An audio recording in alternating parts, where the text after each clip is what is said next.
To the dedication and passion of our production team and the bravery of our underwater crews that we can take the audience to new worlds and meet never-seen-before creatures.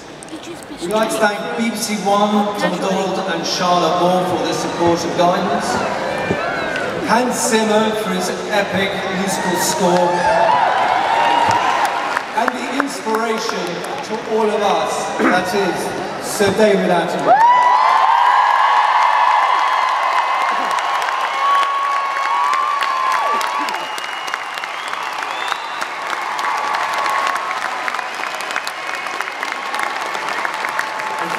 We need to hear from the great man. But first, we're just seeing those pictures up there, that baby sperm whale with the bucket in its mouth.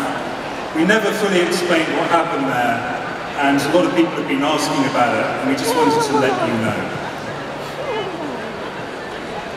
As wildlife filmmakers, we must let nature take its course. We don't want to interfere with it. But just very rarely, sometimes you feel compelled to do something. And if you see a turtle trapped in a plastic bag, or you see a humpback whale wrapped up in fishing gear, you've got to step in. That's human nature, isn't it?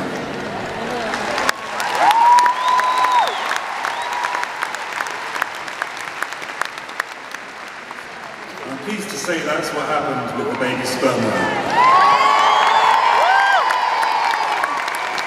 It wasn't easy. The sperm whale had the bucket, was playing with it, and looked like he could choke on it. So René, the cameraman, swam over to it, put his camera aside, and took the bucket. And the sperm whale looked at him and took the bucket back. So he took the bucket off the sperm whale, and the baby calf came over and took hold of his leg. And at that point, René realised he was going on a ride. Down. And the whale dived. And René, who was snorkeling, all he could do was hold his breath. And the whale dived and took him down, and he waited, and he had to wait until the whale wanted to come back and breathe. And luckily, that was before he ran out of there. They came back up to the top. René was still holding onto the bucket, and that's when he managed to get it into the boat. And it was only then the whale realised that maybe it wasn't a game after all. He got bored and he left him alone. So that's what it took to get just one little bit of plastic out of the ocean.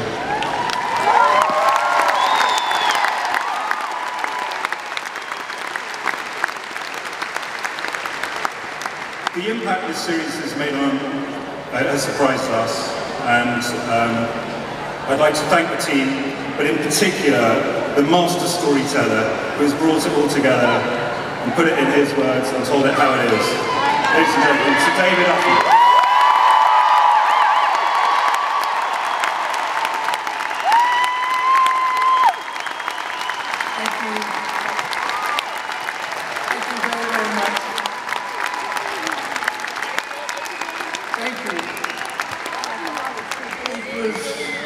It was my job, it was my privilege to provide the words for that series.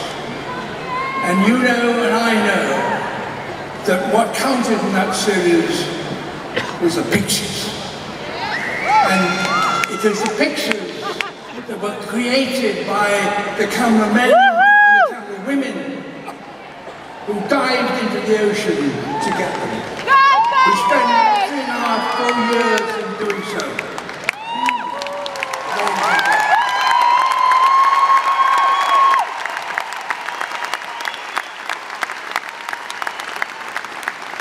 These are the people who should be holding this. And I know that they would join me in saying that what we were all trying to do was to raise an issue that is of great importance, not only to this country, but worldwide. It's what we are doing for our planet.